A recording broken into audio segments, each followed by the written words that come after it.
everyone, welcome back to more Phoenix Wright History and Dual Destinies. Last time we left off, doing the investigation for Chapter 4, and now it's time for the trial. The second trial, really. And I'm excited for this. I'm excited to see how this is going to end, because there's one more after this. There's like another trial after this, but then this case is over, so that's kind of interesting to me. December 20th, 10:15 a.m. District Court Room, no, dang it. Oh wow, we're not even talking to our defendant at all. Oh, and we're just going into court. Wait, what the heck? Court is now in session. All rise, but there's no judge. I suppose we should reconvene the trial of Solomon Starbuck or something. Objection! Your Honor, could you please come out from under your bench? There are no more bombs, I promise. Oh, yes, my apologies. I'm so a little jumpy when it comes to trials involving bombs. I mean, first the courtroom exploded. And then his poor face. I guess that's one way of describing what happened to tonight. Anyway, it seems that Mr. Justice was seriously wounded by Mr. Tonight's actions. So you, Mr. Wright, will be taking up the defense. Do you have an understanding of what has happened in the trial so far? Yes, Your Honor. This game is actually really quiet, so I'm going to turn it up. The defense is ready. Very well. Is the prosecution also ready?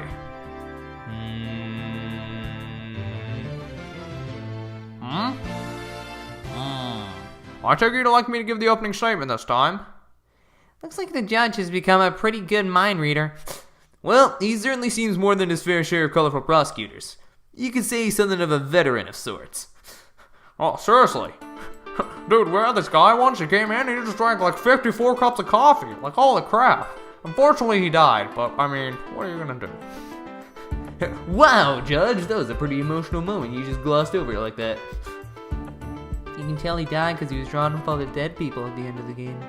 Let's see. In the previous part of this trial, we learned that the victim, Clay Tarrant, escaped from Launchpad 1 carrying the defendant, Solomon Starbuck. There were explosions on the second floor of the Space Center and on the rocket itself. The two astronauts used the Launchpad 1 corridor to reach the boarding lounge. And how could the victim climb down the ladder if he was carrying the defendant? That was the mystery that needed to be solved. But Mr. Justice proved that the victim was killed in the boarding lounge. Prosecutor Blackquill, were you able to discover any new facts related to this point? Upon further investigation, we discovered an oxygen tank fragment in the lounge. Surprisingly, it would appear that Justice Donna's argument was correct. So that means the testimonies of the first two people on the scene are suspect. There were two people who claimed to be the first on the scene, but can we truly trust their statements? Let's see, the two people were Detective Candace Arm and Yuri Cosmos, right? You think that one of them might have given a false statement to the police? Yes, it's certainly possible. We might have to do a little more digging. And just as our team was about to cross-examine Detective Arm, the courtroom bombing incident occurred, and the trial was put on hold. That accursed fellow, he killed my witness. He killed Detective Arm. He definitely put the kibosh on anyone asking her about what she saw. Exactly. In other words, the question of who killed the victim in the boarding lounge has once again become the main focus of this trial. It's obvious Prosecutor Blackquill still thinks it was Mr. Starbuck. Fulbright said that Blackquill has a thing against the astronaut. Nevertheless, the defense argues there was a third person in the lounge, and that's who killed the victim. Objection! To make such reckless claims in a courtroom takes a bold man, or a stupid one. There was no third person in the boarding lounge. Or have you gone dotty already? Old man. I'm only 35. We'll see who's the dotard after I trounce you with my years of experience, little boy. How old is Phoenix anyway? I don't have a profile on my own thing. That's nice. How old is Justice? He's 23. Okay. In any case, Mr. Starbuck claims he saw someone leaving the lounge. Furthermore, a Space Center employee also saw a suspicious figure at the scene. He saw a third person? Oh, wait for it. Silence. I see my sister has been running her mouth. That's right. I almost forgot that Aura is Prosecutor Blackwell's sister. No matter, she didn't see this mystery person's face clearly. Therefore, there is no evidence to indicate that this person was not the defendant. I guess the possibility that the figure was Mr. Starbuck is still there. In brief, we need to determine if a third person was there or not. To this end, we should hear the testimony of one of the first people on the scene. Director Cosmos, huh? Oh, I thought he was the killer. Okay, well if he's first, then maybe not. Very well. Bailiff, please bring the witness to the stand. I forget what voice I gave him. I think I gave him like a sort of uncommon voice, kind of more up here though. La la la. Well, I believe I've seen him before in the newspapers. Of course you have. Of course you have. For I'm Yuri Cosmos, director of the Cosmos Space Center, which was of course named after me, Yuri Cosmos. Don't you have anything you wish to ask me? Looks like he's all geared up to do some bragging. 7 years ago, I successfully launched the Hat 1 and... I don't care. Oh, everyone already knows how brilliant you are. Even I'm trying to hold back my tears at seeing such a great man standing before me. So could you please proceed directly to your important testimony? You know, I know you're playing me, but you're right. I see this fine young lad as a proper appreciation of greatness. Then allow me to begin my epical testimony that will be recorded in the annals of history. Annals. That speech Prosecutor Blackquill just now sounded more to me like he was poking fun at Director Cosmos. It's probably for the best that it's sailed right over the director's head. Now then, Director Cosmos, the condensed version of your illustrious testimony, please. This said illustrated for a second. I'm like, what? Did he get somebody to draw all the art for him? Detective Arm and I rushed towards the boarding lounge together. We went via the control room, peeked into there to see what was going on inside. We saw a figure standing in the middle of the lounge and Taryn lying on the floor. I hate to say it, but I can only imagine the standing figure must have been Starbuck. Sort of testimony you claim. You arrived on the scene after the two had escaped from the launch pad to the lounge, and just after the victim had been killed. Oh, the horror, the humanity! But what I said is what I saw, and what I saw is what I said. Courageous action to take in the face of such terrifying explosions, wouldn't you say? To save my men, I went personally into the epicenter of danger, risking my own life for theirs. Well, what do you know? Sounds like the director really cares about his men. Yeah, although it sounds more like he was scared and just had to peek from far away. Is the defense ready to cross-examine the witness? Yes, Your Honor. Oh, sorry. Director Cosmos' testimony is pretty vague. We're gonna have to press him and draw out more information before we do anything else. Cross-examination. What I saw at the scene. How many testimonies are called what I saw? I'm curious. Ora Blackquill also saw a suspicious figure in the lounge, but she gave the statement that it was too dark to see the person's face clearly. Did you see this figure's face clearly? No, not clearly. The light they were holding illuminated the area around their feet at the time. But other than that, I could see little else. That is why I could see Taryn, but I couldn't see the other person was. So for all you know, it might not have been Mr. Starbuck, isn't that correct? I would like to believe that. Starbuck isn't the type of man who's capable of murder. Your personal feelings don't matter, old man.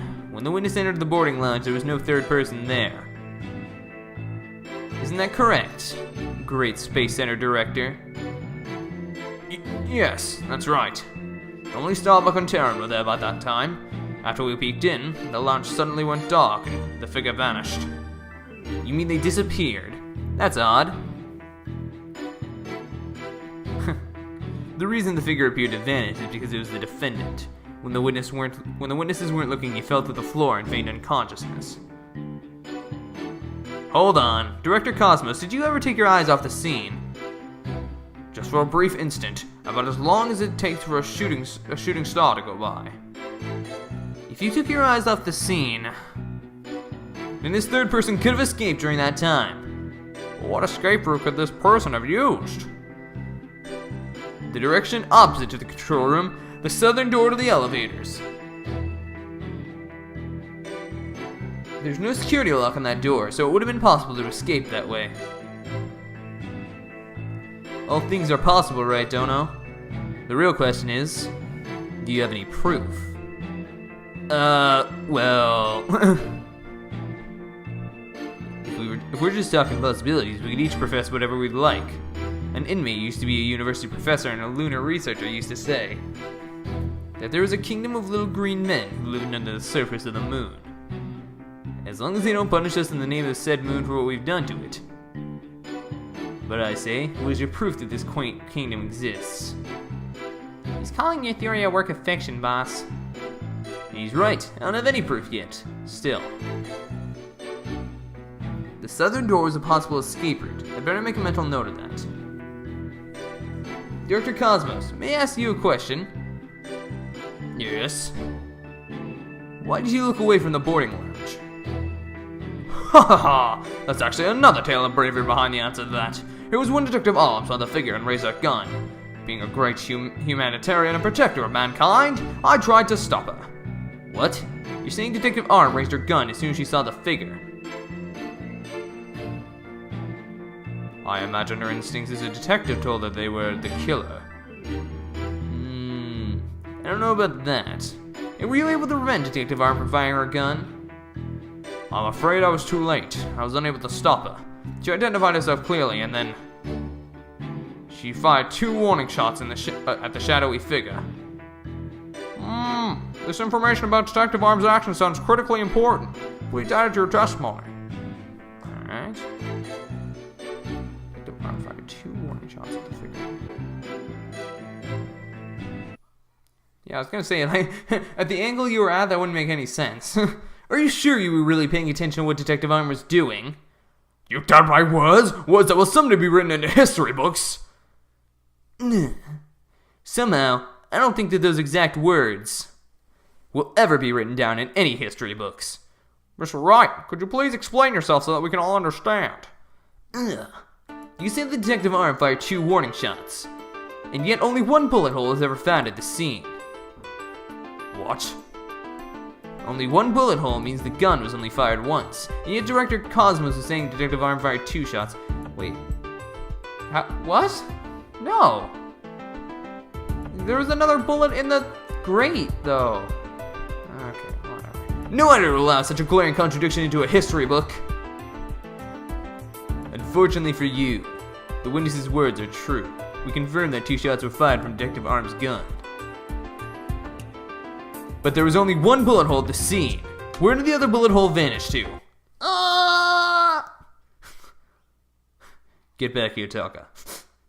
You should know the answer to that already. I was gonna say, that's a weird I should? During the previous trial, a certain oxygen tank was presented as evidence. We've already discussed that it was ruptured in the lounge, have we not? Well, it appears that the thing that ruptured it was a bullet. A bullet that was found near the tank, to be precise. This bullet was fired from a .38 caliber gun, the same caliber as the detective's gun. What?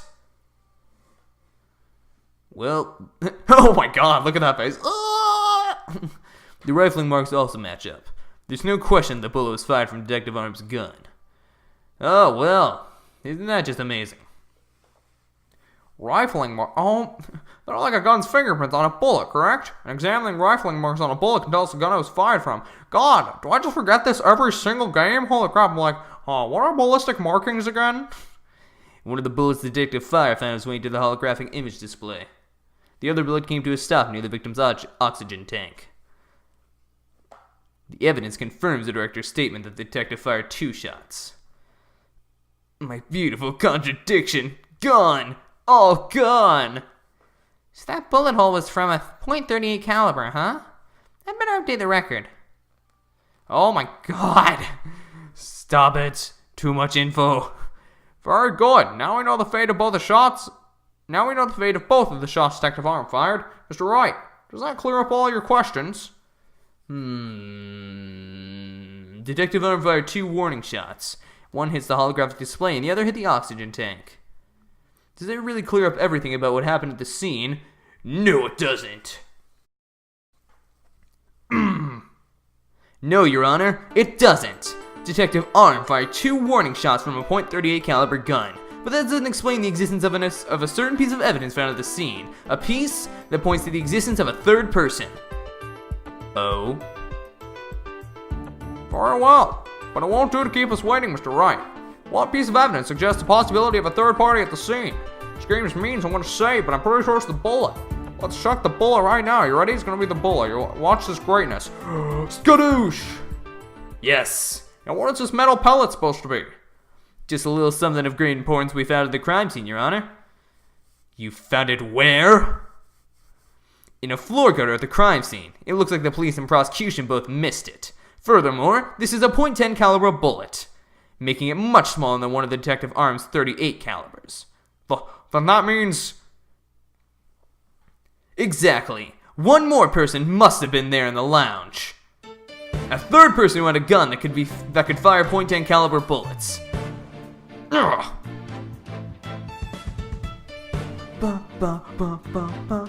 And if that's true, it explains why Detective Arm fired warning shots. This third person fired Detective Arm and Director Cosmos with their gun, and in return the detective fired her warning shots.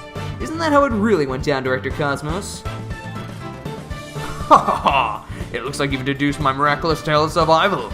Yes, you're absolutely correct. The mysterious person fired upon us. What's this now? Oh, he is really short, isn't he? That's funny. What? You never breathed a word of any of this to me before. Ha ha ha! Well, all great men have a secret or two, don't you know? Foolish old geezer. So Director Cosmos really has been hiding the presence of the third person all along. Director Cosmos, I want you to testify to the court about what you really saw. You may be a very great man, but in my courtroom you're just another witness. You won't receive special treatment here. Now please give accurate testimony. Witness testimony. What I really saw at the scene. Detective Alm and I rushed to the control room together. In the lounge, we saw a figure standing in the middle of the room and Taryn on the floor. We were still in the control room to the east when the figure fired at us. See, that's a contradiction right there. Given that there was no third person in the lounge when the witness entered it, does this mean the person who fired the gun had to have been the defendant? No, not necessarily. It's still possible that it was someone else. Most likely, as soon as Detective Arm and Director Cosmos discovered this person, they escaped through the southern door, the one that didn't have a security lock. Double-edged swords are a tricky lot. Mishandle one and it is you who is cut down. Huh? Your reasoning could apply if Space were the killer as well. Think about it. After being discovered, he could have fired the .10 caliber gun. Detective Arm would have responded by firing 2 warning shots. All he had to do was feign unconsciousness to invent the possibility of a third person. But Mr. Starbuck didn't have a gun in his possession when he was found by police, nor has a gun been found at the crime scene. Its absence can only be explained if there was a third party who took it with them. Recall the existence of a trash chute in the boarding lounge. The defendant could have simply thrown the gun down the chute. But you can't deny the possibility of a third person leaving with the weapon. It's up to you to prove that possibility, and I trust you haven't forgotten my little piece of decisive evidence. What evidence? Why, the detonator switch that was found in Mr. Starbuck's pocket, naturally. The most compelling evidence of all tells us that he's the culprit. Oh, I did forget all about that. Look, your boldness, how deliciously obvious it is that they lack the evidence to rival mine. Wow, he sliced our third-person theory to ribbons and served it to us, just like that. Yes, well, I have a question of my own, actually. That bullet that the mysterious figure shot. What did it hit exactly? It hit me. So does that mean you're a ghost? I was wondering and you would realize that your baldness. Director Cosmos is an authentic, bona fide ghost. He could even pass through walls. Oh!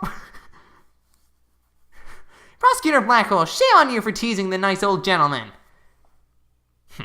Your baldness, it was all in jest. Please show yourself again. Are you sure? In that case, how did you manage to survive being shot, Director Cosmos?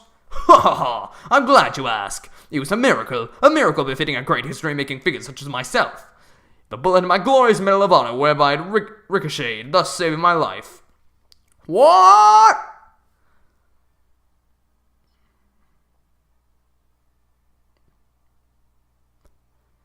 That's unbelievable. I have to check this out. Oh wow, look at that. There's one extra Hyaxa star. The odds are literally astronomical. I guess it really was a miracle. It's beginning to really feel like the Cosmos is watching out for Director Cosmos. But why did you conceal this information, Director Cosmos? A great man such as myself has to hide things on occasion, no matter how much it hurts. It is the plight of the truly great. It may be hard for this generation to understand. I don't know, but it sounds fishy to me. What else is he hiding? Let's just cross-examine him and see what we can find out. Now then, Mr. Wright, your cross-examination, please. Cross-examination. Bring it on, Blackquill. Bring it on. Or don't. Okay, cool. Director Cosmos, I believe you are telling this great court a glorious lie. Bleh. A great man like me tell a lie? Have you ever heard of such a thing in all of history? My accusation is based on the positions of the people who were in the lounge. According to your testimony, you and Detective Arm were near the control room door, and the mystery figure was standing in the middle of the boarding lounge. If, as you say, the figure fired a gun at you from this position, then the bullet would have traveled in this direction. However, we found the .10 caliber here.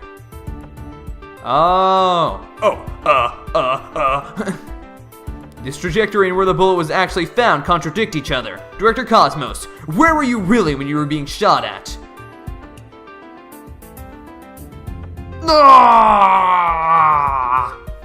Ladies and gentlemen, I present to you the human merry-go-round. Don't tell me you've forgotten already. Didn't the witness himself just tell you? The bullet is metal. Of this, there is no mistake. But in that case, the bullet should have been found near the east side of the room. Are you trying to say that you can explain this inconsistency? Of course. I didn't think so. Wait, what? Oh, great Director Cosmos. Yes? Is there something you'd like me to expound upon? You were in fact not in the control room to the east, were you? You were looking into the lounge from the door to the south, is that not right?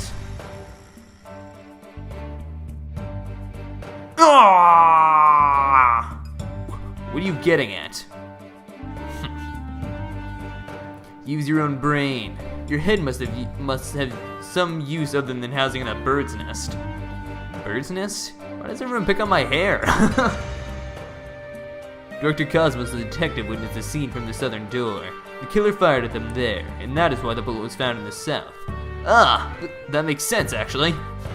Also, the witness being at the southern door is rather favorable for the prosecution. Huh? I've got a bad feeling about this.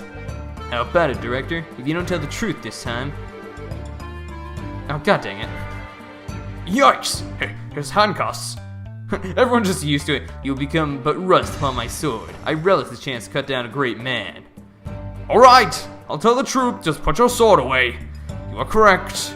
I, the great hero Cosmos, was looking into the room from the southern door. What? That's the complete opposite of all the testimonies given so far.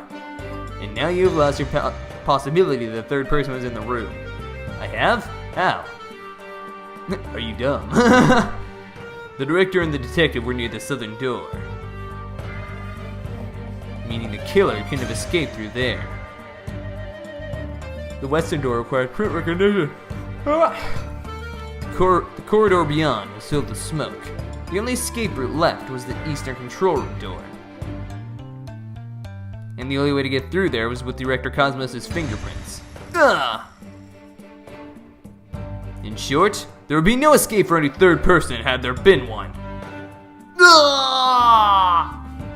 My third person just disappeared, like in one of Trucy's magic tricks.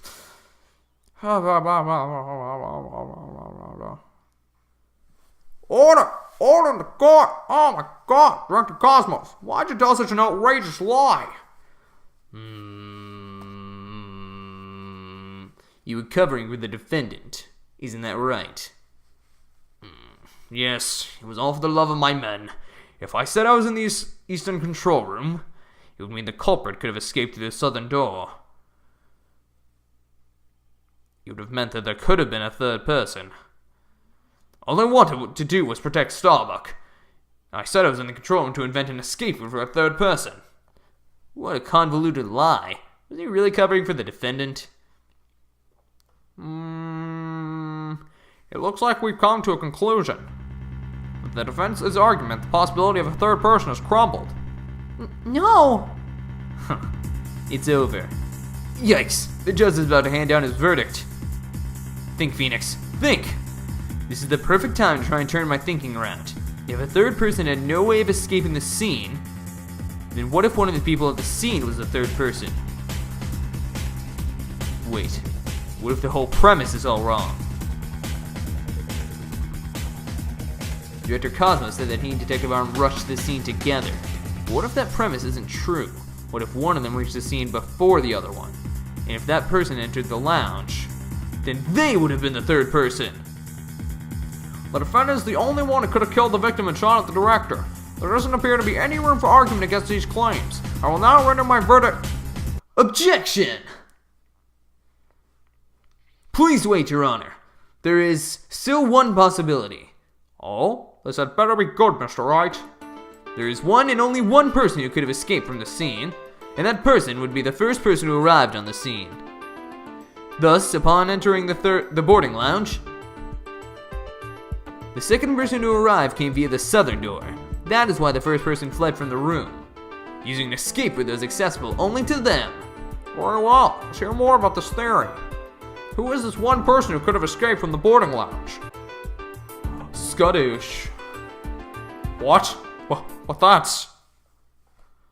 Mr. Wright, what are you claiming here?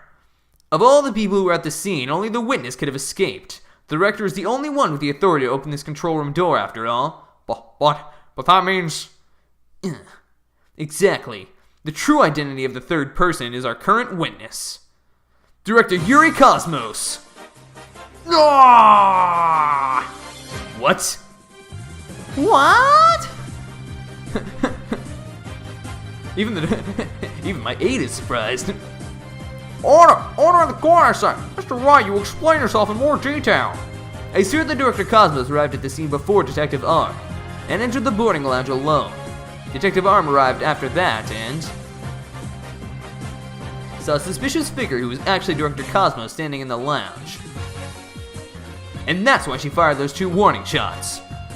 Ah! I've been hit on the starboard side. Captain Wright, it's a direct hit on the enemy ship, sir. A magnificent shot.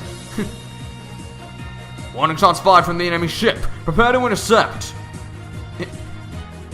Cosmos, you've told a lie in this court once again. I've been hit on the port side. The enemy has called out reinforcements. Drift to Cosmos Control Center, requesting permission to ask that you return to reality. My ship will not go down to anything less than the ultimate weapon of evidence.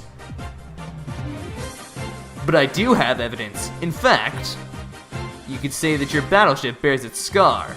Ah! If Director Cosmos was the third person or a Blackquill saw, this third person fired at Detective Arm and Director Cosmos with their gun, and in return the detective fired her warning shots. Isn't that how it really went down, Director Cosmos? Ha ha ha! It looks like you've deduced my miraculous tale of survival. Yes, you're absolutely correct. The mystery person fired upon us.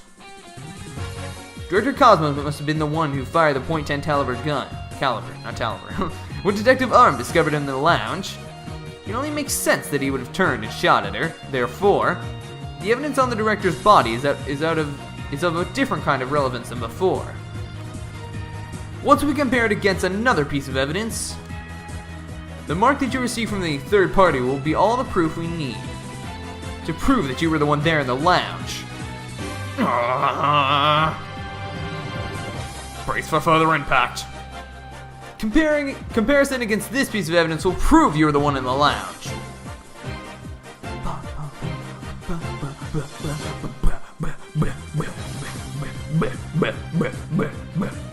The .38 caliber gun bullet found on the floor at the scene didn't hit the oxygen tank. It hit Director Cosmos' metal. If we have that ricochet mark on the metal analyzed, I'm sure the caliber will match up. And if that mark proves to be from a .38 caliber bullet, it will prove that you were the third person we've been looking for. Ah! The bridge is destroyed. Losing altitude. All hands abandon ship. If that's true, then what about the bullet that hit the oxygen tank? It was the .10 caliber bullet. In other words, it was the bullet fired by Yuri Cosmos. Isn't that right, Director? No, you've got it all wrong! What? The engines have started again? It's a miracle I'm not going down yet. Witness, stop this at once and confess to the truth. If you don't want the history books to say that a great man was a great liar, Then accept your fate and tell the truth. Are you giving me orders? Me, the great director of Cosmos Space Center? No, the cosmos revolves around me. this game is wacky. Someone get me off of this! It won't stop spinning. Oh my god. Order on the court, and will someone please stop the witness from spinning? He puked out everything he had. Whoa, thank goodness we were able to stop him from spinning off the face of the earth. While he was twirling, I took the liberty of running an analysis on the mark on the metal. It was made by a .38 caliber bullet, matching it with the size of Detective Arm's firearm. Are you ready to confess the truth, witness? No, you've got it all wrong. This is just a misunderstanding. Is he gonna start piling on more lies? It looks like it. But no matter how many lies he tells, I'll just expose them one by one. I'll make that big liar tell the truth. Are we doing another witness testimony? Oh, What? To be continued? I'm 35 minutes into this. You didn't even call for a recess. What? This is weird. I know the next section is going to be super long, but whatever, let's just keep playing. Director Cosmos, new possibilities just been presented by the defense. They're claiming that you were this third person. Forgive me. I'm so sorry. The great pioneer of space development is revealed to be just another fabulous cur. I have only one question for the likes of you. Shall I send you off quickly or very quickly? The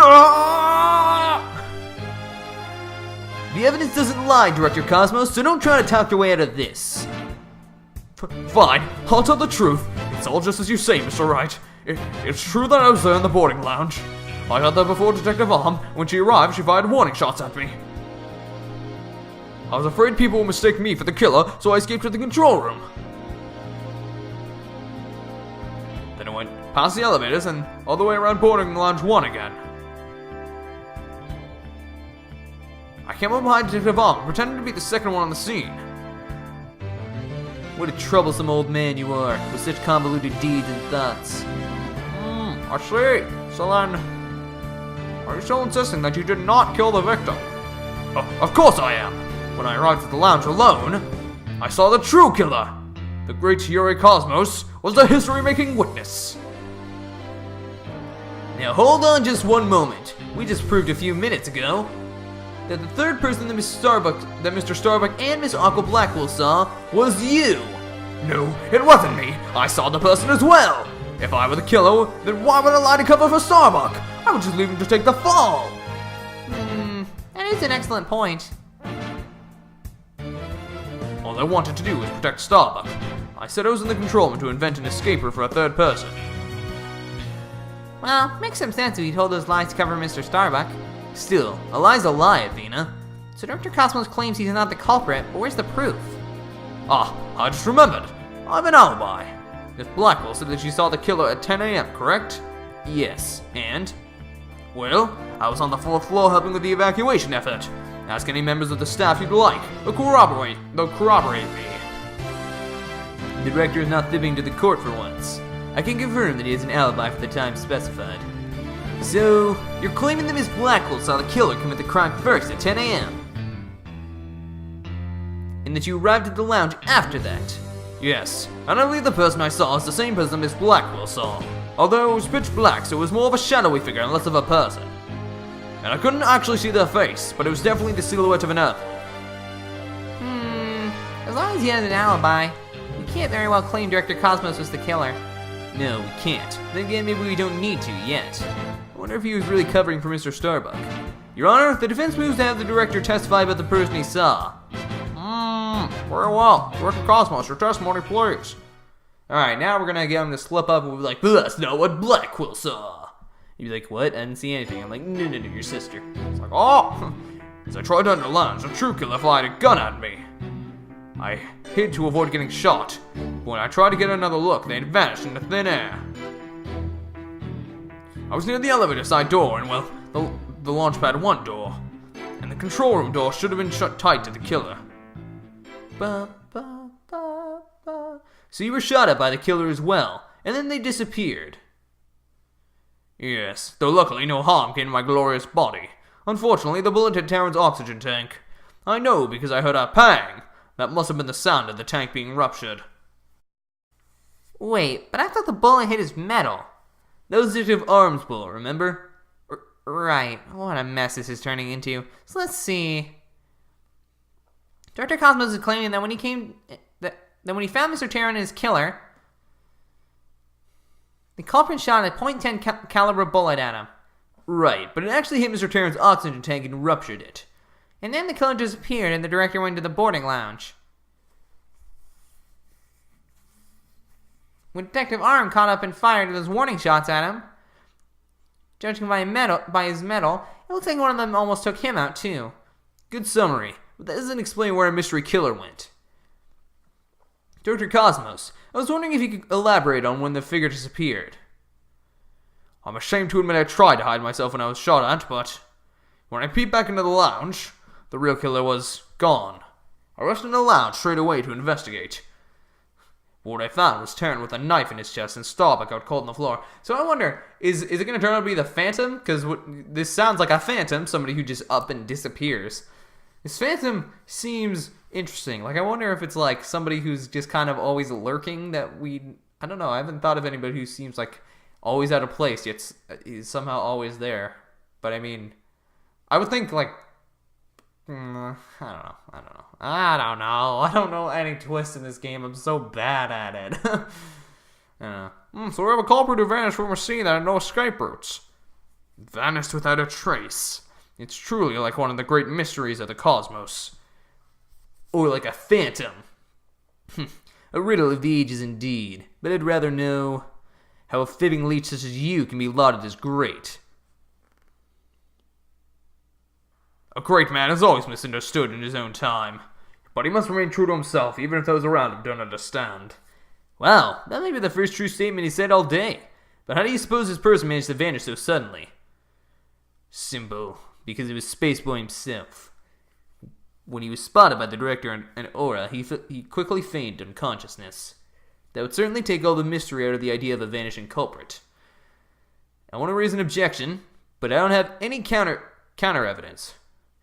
Director Cosmos, when you saw this person, did you also see Mr. Starbuck on the floor? No, because it was as dark as a black hole in there. I didn't see Starbuck until the other person vanished and I entered the room. That wasn't exactly helpful.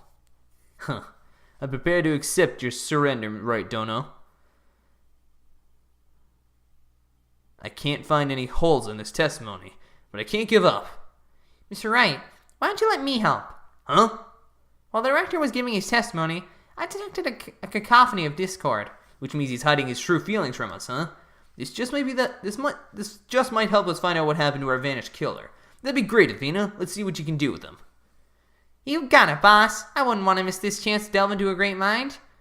You're in Cosmos, preparing to hand over the secrets of your heart to me. Aw, yeah. Well, 100%, baby. So I tried to enter the lounge.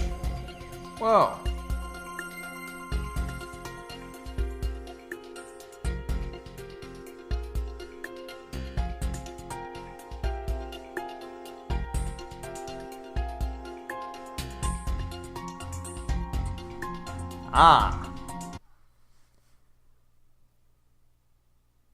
Correct me if I'm wrong, but you seem to be afraid of the launch pad door. Oh.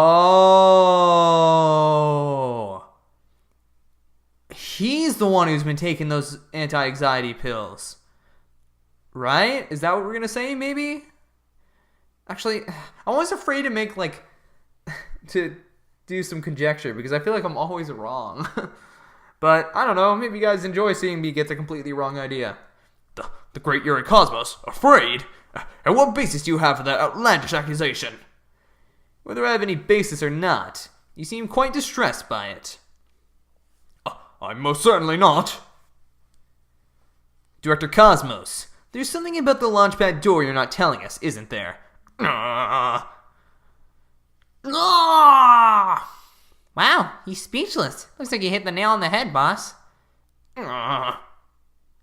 It's working, boss. One more punch and it'll be a knockout. Seems to be one more motion that's at odds with his testimony. Go get him. Okay, back in the Matrix it is. Time to pinpoint our way to victory. Wow. Yeah, it just hit me as I was getting it wrong. He's not surprised at all. He has no surprise. You must have thought it was very strange that the killer vanished into thin air. I did. That kind of thing just doesn't happen usually. And yet, at that time, you barely registered any shock at the occurrence. What? Why are you? I can only think of one reason as to why you weren't surprised by the killer's vanishing act. You must have had a good idea of where they went. Isn't that right? What? No, of course not. That's preposterous. Only I can enter the control room. And the area beyond the launchpad door is filled with smoke, making it impossible. And as for the southern door, I was standing right there. So there was nowhere for the killer to run to. Maybe, or maybe not. What if the culprit took that opportunity to silently slip out through the southern door? I highly doubt it. As you recall, right after I entered the lounge, Detective Arm came rushing towards it herself via the southern hallway. Anyone trying to escape through there would have been caught by her. And yet the director wasn't surprised when the killer vanished. So you're absolutely sure there was no escaper for the culprit to use? I'll just input those 2 pieces of data and... Yes! Just what I wanted to see. Oh, but there's still a lot left, so... Press down, Change-O! Let's Discord.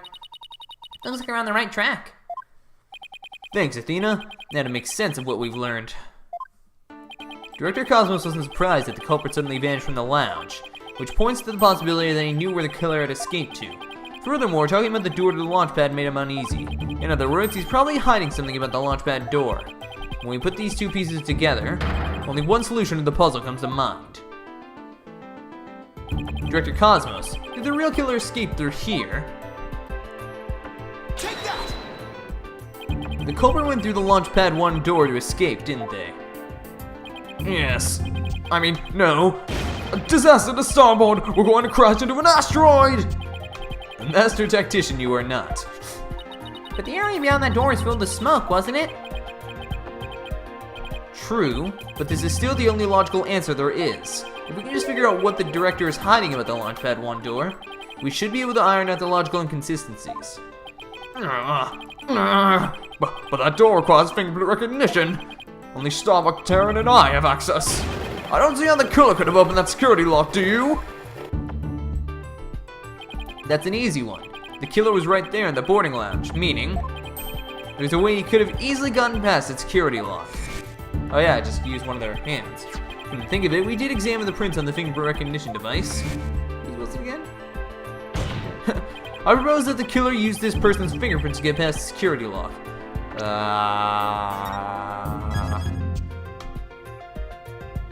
Oh, they were Solomons, right? Take that! Well, that's... Wait. What? No. No, I'm gonna keep going because oh no, I just thought of something and now I'm scared. It's fine. It's fine. No. My mind immediately went to the part where Wright said I had to take his hand off to get his fingerprints, right? No, it's fine. That's all he was doing. It's all he was doing. I don't know why. My mind is just bent on making Fulbright, the culprit. It's like, no, stop. He's a good guy. Stop it, brain. Stop it. I think my mind's just still, like, trying to get over the fact that I fell for Simon Keyes, and it's like, no. You need to start looking at these characters and being like, who's evil and who's not? But, like, oh, no. No, there's no way it's him. This is case 4. There's no way it's him. But unless they carried on to case 5, in which case I guess it could be him, and then something else happens. But oh well. Mr. Starbuck was lying unconscious there in the boarding lounge. Anybody could have easily gotten past security lock by using Mr. Starbuck's prints. And actually, Mr. Starbuck's prints are exactly what we found on the device's screen. Oh no, but he was even there! Ah! Looks like he does have something to hide about the Launchpad 1 door. Oh no. It's someone else. That's all there is to it, Zach. I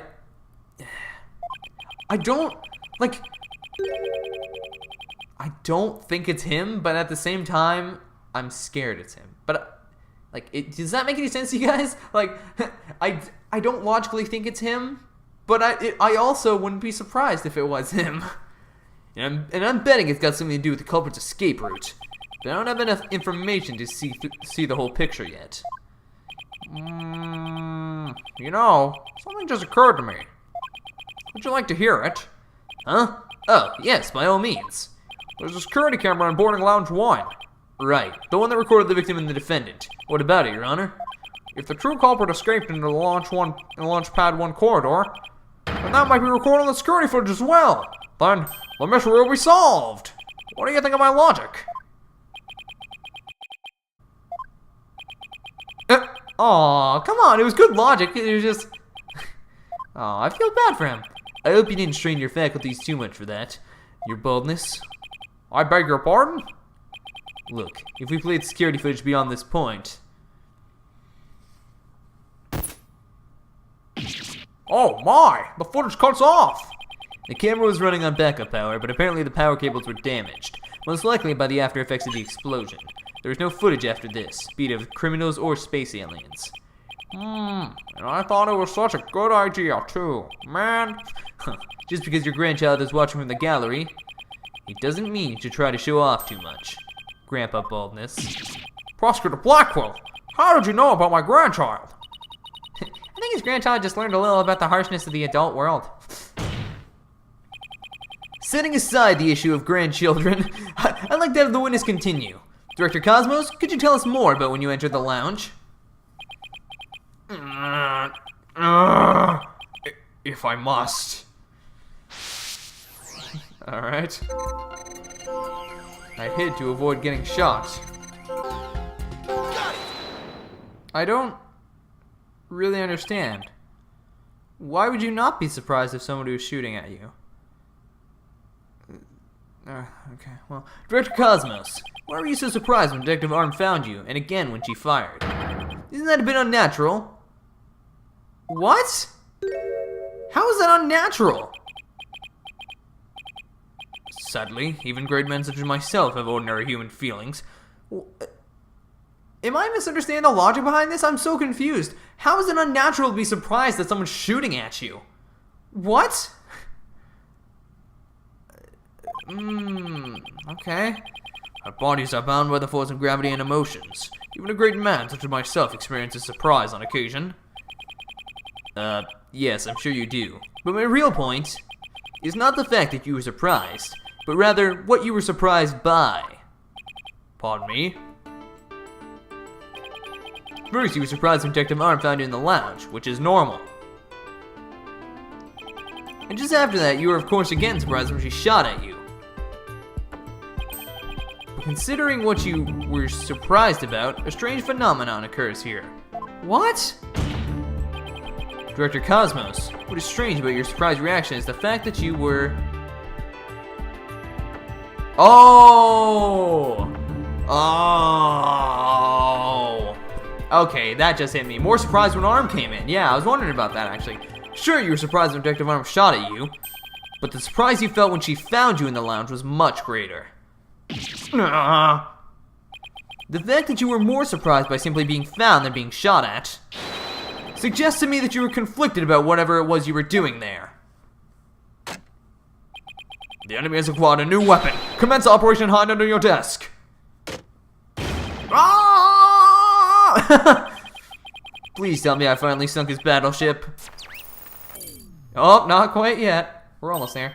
Boss, I'm getting less Discord now. That must mean he really is hiding something about that launch pad door.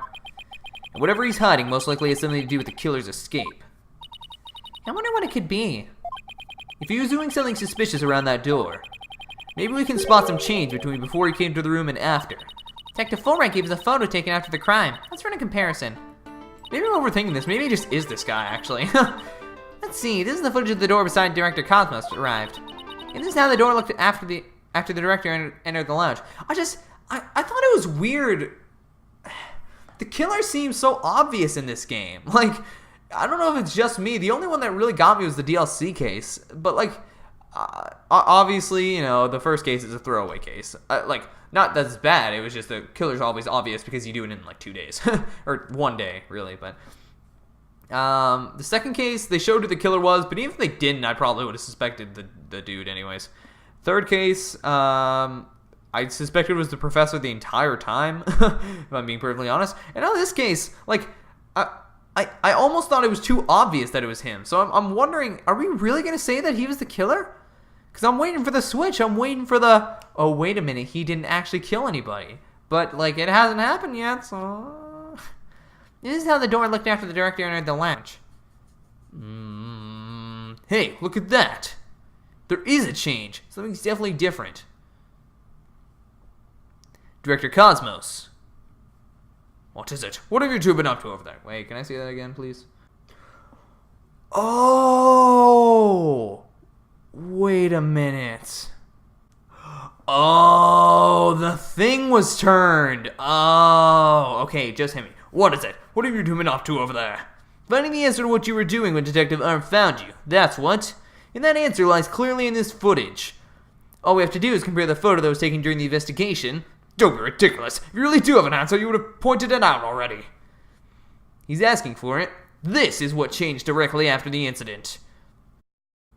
Got you, fam. Move that boy over here.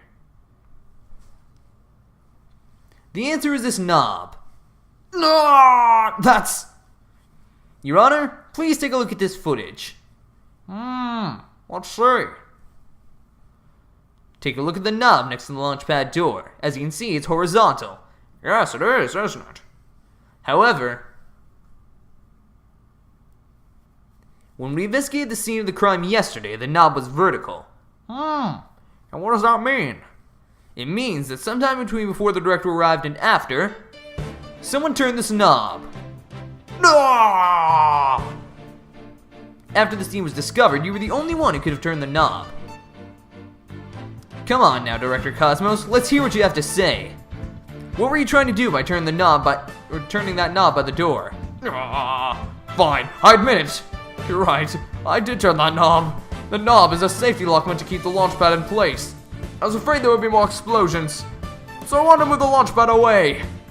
You wanted to do what? Hey, didn't Paco tell us something about how they prepare for launch? She said that once the launch pad's fully assembled, it's moved to the launch site.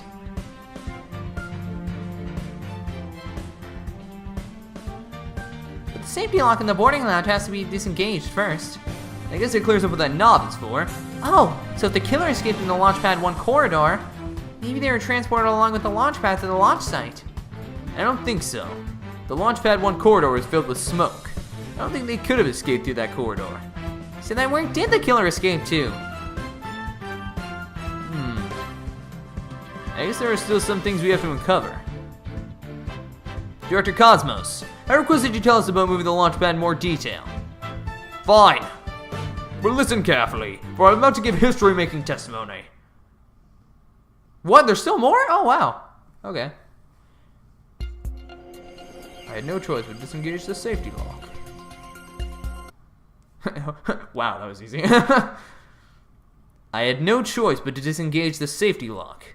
You make it sound like you were reluctant to do so, and yet when you did it, you felt some joy, as if you were very pleased with yourself. No! How do you do it? How do you know everything as if you were there? Pretty impressive, isn't it? This is the power of analytical psychology. So care to explain why you felt joy when you disengaged the safety lock? When I think back on the facts we've discovered up to this point, I have to believe that you were trying to fulfill some hidden agenda. How do you know about that, too? Because I'm more or less a pro at guessing. But you have no proof that I had a hidden agenda. And even if I did, I would never ever tell you. So there. I know they see people regress as they grow older, but you, sir, take the cake. And how could you doubt a man with such great intensity, intelligence, and integrity?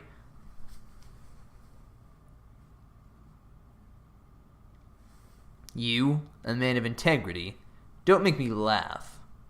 Prosecutor Blackquill! What came over him all of a sudden? You've spouted nothing but falsity since you stepped up to the stand. You're not the kind of man that we glorified in the annals of history. Not for greatness, anyway. Unless you consider greatest barefaced liar an honor. Liar! His words bite harder than his blade. You moved Launchpad 1 after the explosions. My, how naive you are. You failed to realize how even the facts themselves have betrayed you. You know, just a thought, but modern English can be your friend. And here's a thought for you. Immediately following the bombing, Launchpad 1 was on the boarding lounge 1 side. The police confirmed this on the scene. What? Liar! So that means the director didn't move the launch pad? Curse my judgment for calling history's greatest liar to the witness stand. Let us leave him to indulge in his lies and war games to his heart's content. Liar! But it doesn't make sense. You can't deny that someone turned that knob. And once the safety lock was released, I'm sure the pod must have went somewhere. If we chase down the truth of this issue, we just might find where the killer escaped to. Oh, wait a minute. Are these...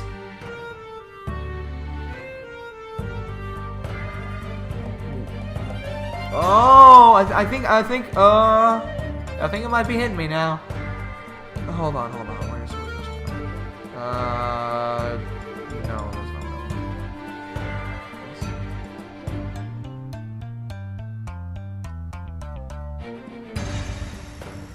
Do they like...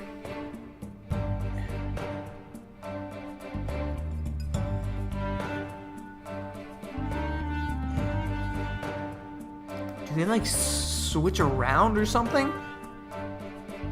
If we chase down the truth of this issue, we just might find where the killer escaped to. Ah! You're sure it must have went somewhere. We just might find out. Your arguments are nothing but conjecture, bluffing, and wishful thinking. Stop chasing your fantasies and see reality for what it really is. Or you're not man enough to, boy.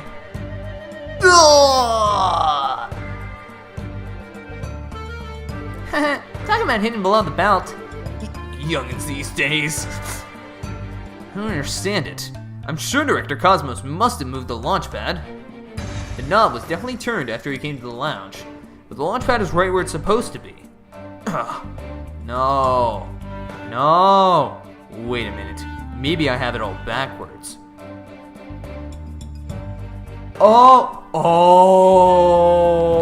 Okay, I think they're a rotating platform. The Space Museum will flip over. And if that's the case, then the killer actually went to the Space Museum, right? Maybe? I don't know what I'm talking about anymore. What if the director turned the knob? Not to move the launch pad away, but to bring it back to where it was supposed to be. What are you blathering about? What if the launch pad was at the launch site before the incident? Oh, okay. Well, never mind. And then after this incident, Director Cosmos moved it back to its usual spot. All he had to do was turn the knob to cut the launch pad back. And it would be right where the police found it. Ugh! Okay, it's good. I have another one.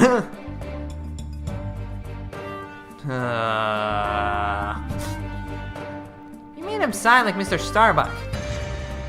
Was what I said really that off base? It pains me to have to explain how wrong your own logic is to you. However, our great liar turned the knob only after he discovered the crime scene. Indeed, the pad existed beyond the lantern our astral wonders made their escape. A fact that has been recorded for posterity on filmless film. Oh, right. So to reiterate, stop chasing your fantasies and see reality for what it really is, boy. Ugh! Get a grip, Mr. Wright, and focus. We know the launch pad must have been moved. But our deductions and the actual facts of the case are a direct contradiction to each other. Well, maybe the two astronauts never actually boarded the rocket. This footage could be fake, taken with body doubles after the incident or something. On second thought, that's too far-fetched, even for me. Never actually boarded the rocket. Hey, wait a minute. Maybe. Just maybe. Huh? Oh, am I gonna be right? Prosecutor Blackquill, what if I told you that the two astronauts never set foot inside the launch pad area, but instead went into another place? And what if, when the director moved launch pad 1 back, it was not from the launch site, but from another place? What would you say then? Cut the existential bluff or I'll cut you. Mr. Wright, you'll explain yourself at once. I know I'm right. It was all the other way around from the beginning. Very well, Your Honor. Let me explain. Dr. Cosmo's reason for removing Launchpad 1 was, okay, to switch it with another place, I guess. Because he wanted to switch it with some other place. I'm sorry, but did you say switch it? What could he possibly have switched the launch pad with? Oh. Whoa, I didn't even... Oh, you'd be surprised, Your Honor. All it takes is a little thinking outside the box, and the answer becomes clear as day. This is what was switched with Launchpad 1. So I was right. Yo, I'm so good at this game. Launchpad 1 was switched with the Space Museum. In the past, the Space Museum used to be Launchpad 2. It has all the same features as a Launchpad 1, and it can even be moved to the launch site, meaning the Space Museum and Launchpad 1 can also be switched with each other. You can't mean... The rocket the astronauts boarded was not the one in Launchpad 1. Oh. It was the one in the Space Museum. What? Balderdash! And yet, it's the only explanation that accounts for every real inconsistency. This is how the Space Center was just before the incident. I see Launchpad 1 and the Space Museum have already switched places. That's right. And with the two switched like this, the astronauts entered the Space Museum from boarding lounge 1.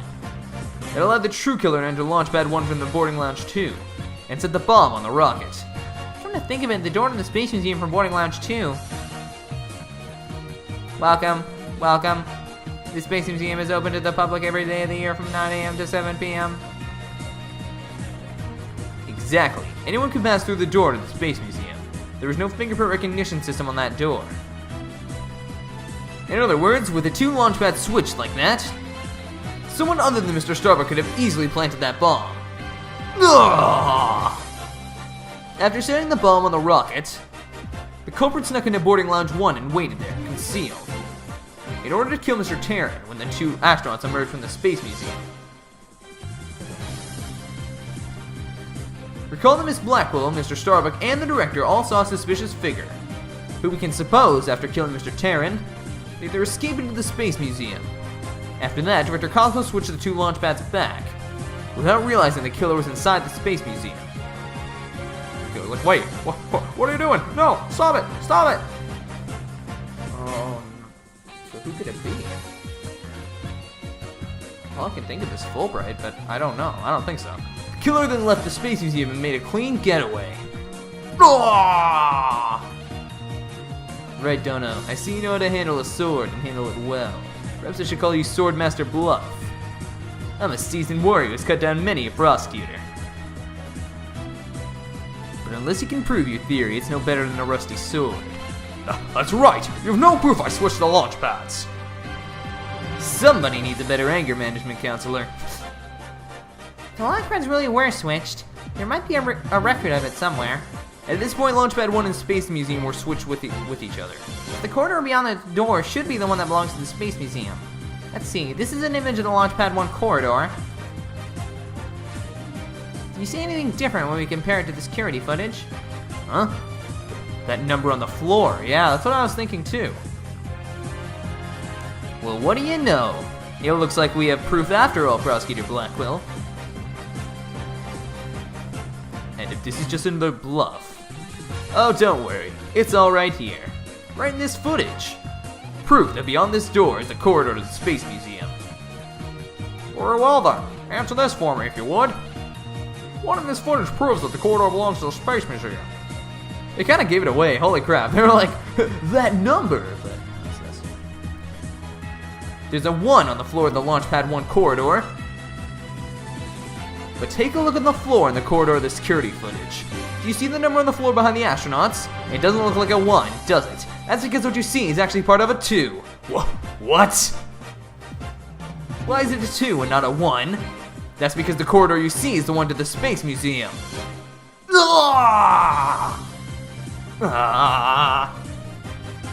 And so that means the corridor in this footage was not filled with smoke. That's right, because the explosion didn't occur in the Space Museum.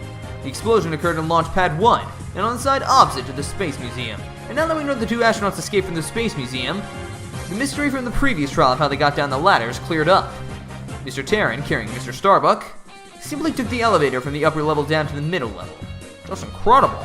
The 2 launch pads were actually switched. But I think someone would have noticed an event of this magnitude. No. Everyone was down in the basement shelter when the launch pads were swapped back.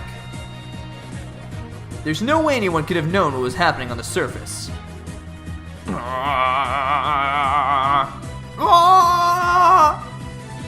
Boom! No more noise. Got it. Oh, snapperdoodles. Bye-bye. No more lies, Director Cosmos. It's high time you told us the truth. My honor, my glory, everything is slipping away. Time to deploy my ultimate weapon. Galactic engine, ignition! What? It's gone haywire! It won't stop! My stars, my glory!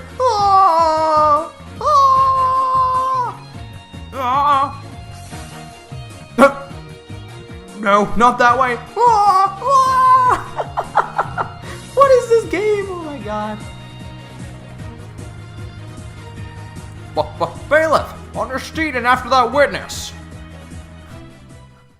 Wow. Courtroom getaway. I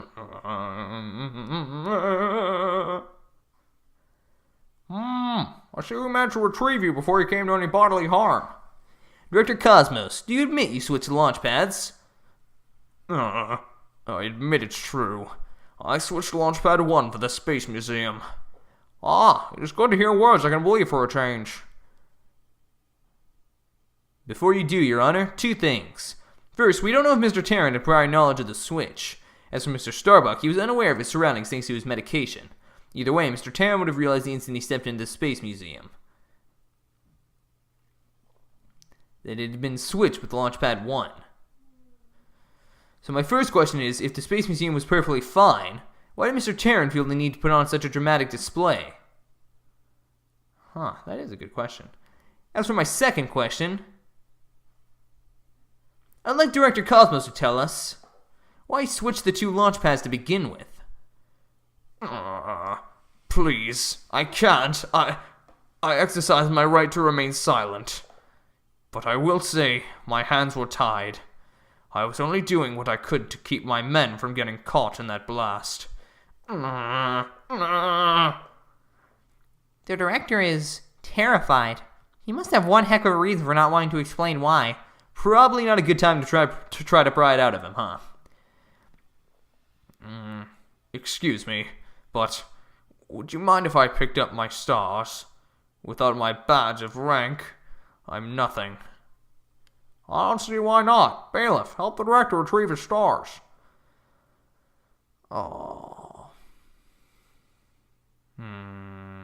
Oh, I didn't even realize, yeah. It appears the possibility of a culprit other than the defendant has presented itself. Mr. Starbuck, is there anything you wish to say? I don't get it. Don't get it? What don't you get? Director, why did you do all that? From the very beginning, you never meant for the launch to go ahead, did you? You tricked us! Mr. Starbuck. Starbuck, my boy, I'm sorry. I can't tell you the reason why, but I had to do it to protect the Space Center. Director! Will I ever get the chance to go into space again?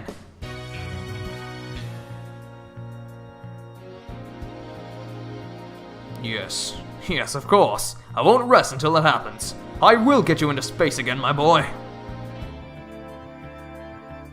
Then the dream is still alive.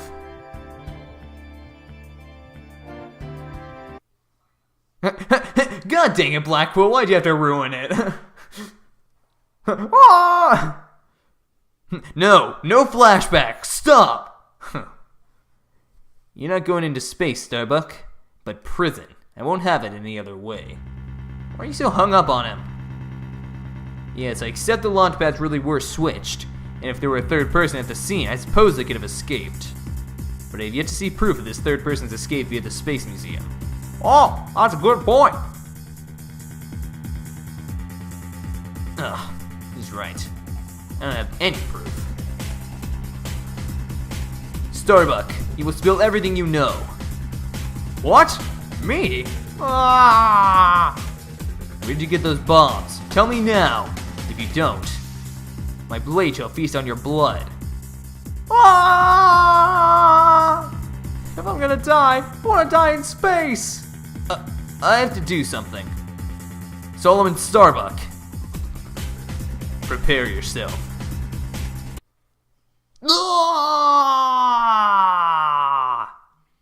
Ha ha ha ha! Now, you know, violence is never the answer, Prosecutor Blackquill. That annoyingly cheerful laugh. It can be none other than... Oh. Why are you building it up? Champion of righteousness, Bobby Fulbright. Here! In justice we trust. Detective Fulbright? Sorry to keep you waiting, Mr. Lawyer. I hope I'm not too late. I don't believe we had an appointment. I tried to hurry, but I ended up helping a little old lady cross the street. And then I had to break up a cat fight. I tell you, justice sure is a full-time job. Was it a fight between cats, or... Yeah, why are you here again? Because the defendant isn't the culprit, and I came to make sure that justice is served. I don't have any idea what you're talking about. Fulbright, I always thought you were a bit too touched in the head. But have you finally succumbed? Nope, but it looks like you've succumbed to this phantom of yours. Open your eyes and let the evidence of justice uncloud your judgment. What evidence? Come to think of it, you did say something about finding us some evidence. Thanks, you two. I feel a lot better now that I've been able to get that off my chest. I'm gonna work extra hard to find that perfect piece of evidence for you. I didn't think he was serious, though. So what is it, Detective? Is it something that will prove Mr. Starbuck innocent? It is indeed. Have a look at this. What's this? A lighter? That's right, a lighter thought to have been used by the culprit, no less. The Space Museum's cleaning robot picked it up.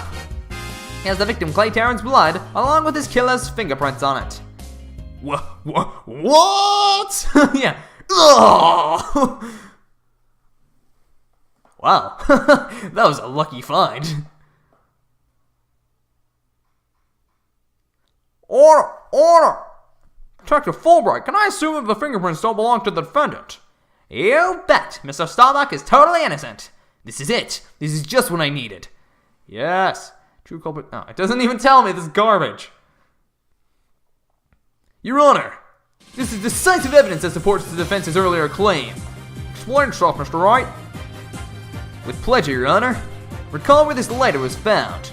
Based on that, we can extrapolate that after the killer murdered Mr. Terran, they escaped with the lighter in hand into the Space Museum. where they dropped it. Switching of the two launch pads occurred. Then finally, the killer left with the boarding lounge 2 and made their escape. Meanwhile, Mr. Starbuck was found in boarding lounge 1 after the murder. Oh. Are we gonna say it's Aura then? Huh. And she like faked her testimony maybe? Yeah, I think that's what we're gonna go for, aren't we? The fact that Director Cosmos has testified to. Therefore, Mr. Starbuck couldn't have possibly been the one to drop the lighter there. But the defendant had free reign of the area until Director Cosmos appeared. Could he not have dropped the lighter in the Space Museum during that span of time? No. You'd like that to be true, wouldn't you? But Director Cosmos testified that right after he saw the mysterious figure with the lighter, he went into the lounge and found the unconscious Mr. Starbuck. In other words, Mr. Starbuck wouldn't have had the time to double back to the museum. No, Prosecutor Blackquill, this lighter could only have been dropped by the real killer. Most importantly, Mr. Starbuck's fingerprints were nowhere to be found in this lighter. I think you understand what this means, don't you? This piece of evidence unavocably proves that Mr. Starbuck wasn't the culprit. This does indeed appear to be decisive evidence that proves the defense's claims. As for the remote switch that was found in Mr. Starbuck's pocket, we can assume it was planted by the killer on the unconscious Mr. Starbuck. No, there must be some mistake. Frankly, Prosecutor Blackquill, I've been worried about you. You've been chasing this phantom for 7 whole years. I understand your urgency because tomorrow... Oh. Wait, what? But the statute of limitations is 15 years. Fool Wright, you've promised never to speak of that. Huh? Tomorrow? What about tomorrow? What? Given the body of evidence, I think it's safe to say the defendant is innocent. In the light of the fact that it was impossible for him to have committed the crime, a few unanswered questions remain, so I look forward to seeing what you two uncover. But for now, this court finds the defendant, Solomon Starbuck, not guilty. Oh, we did it! Gucci! Yeah! Oh yeah, dude, look at me. I'm not upset anymore. Now I'm just moody. I'm not happy either. I'm just blank. Yes, we did it, Mr. Wright. Looks like we pulled it off somehow, huh? With some help from Detective Fulbright. Mr. Wright, Miss Sykes, thank you. And please thank Apollo for me, too. Man, I'm sorry, Fulbright. I don't know why I blamed you. I actually feel really bad now. I'm very sorry, Fulbright. I'm sure you're a good guy. You all are the best. Ooh, I wish we could tell Apollo about Mr. Starbuck's verdict right now. Yeah, me too. But that's gonna have to wait. I have no idea where he is. Now that the verdict has been reached, I'd like to bring today's trial to a close. Court is adjourned. Get out of my courthouse for the love of God. Are we... God dang it, Fulbright. Not Fulbright, Blackquill. Objection. It's too late to object, isn't it? It simply is impossible. Something's wrong. Prosecutor Blackquill, are you dissatisfied with the verdict? Fulbright, what were the results of the fingerprint analysis to the lighter? Huh? The results? Well, I was in a hurry, you see, and then there was that cat fight, and, well... Oh, no. Oh, no! I kinda got carried away when I heard the prints went Mr. Starbuck, so... You have yet to read it. Prosecutor Blackquill, can you read out who the prints belong to? Upon thorough analysis, the fingerprints were found to belong to Athena Sykes. So says the report. What?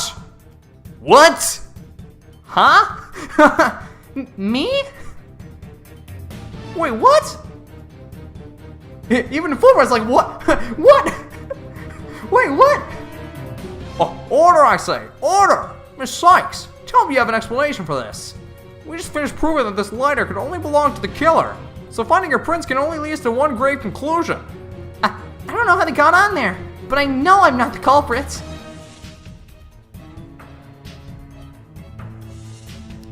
This can't be happening. We built up our argument piece by piece. And I don't think any of our reasoning was faulty. So how could it have led to this? What?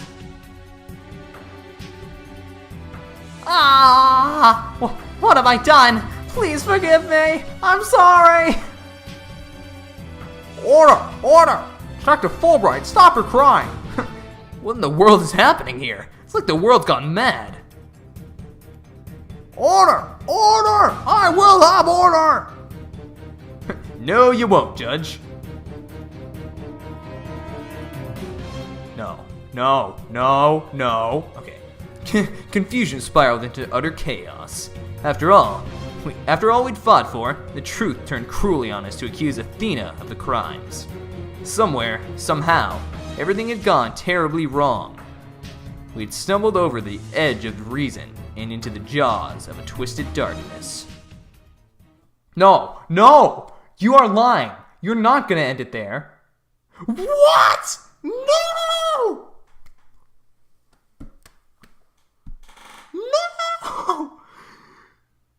No, you can't end it there. Don't play cutscene. No one can escape their past. You're not gonna let me pause, are you?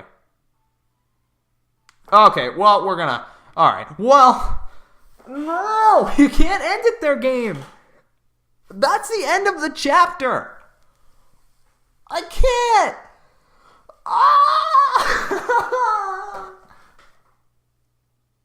There's gotta be some mistake. I don't know. I don't even know who this Phantom is. I don't know what the heck's going on, but I guess we're gonna end today's episode here for now. Thank you guys so much for watching. If you have enjoyed, please like, comment, subscribe, all them stuff. So we're gonna see more of this awesome game. We're playing it till the end. I don't know what's going on. I'll see you all next time. Bye. I'm so confused.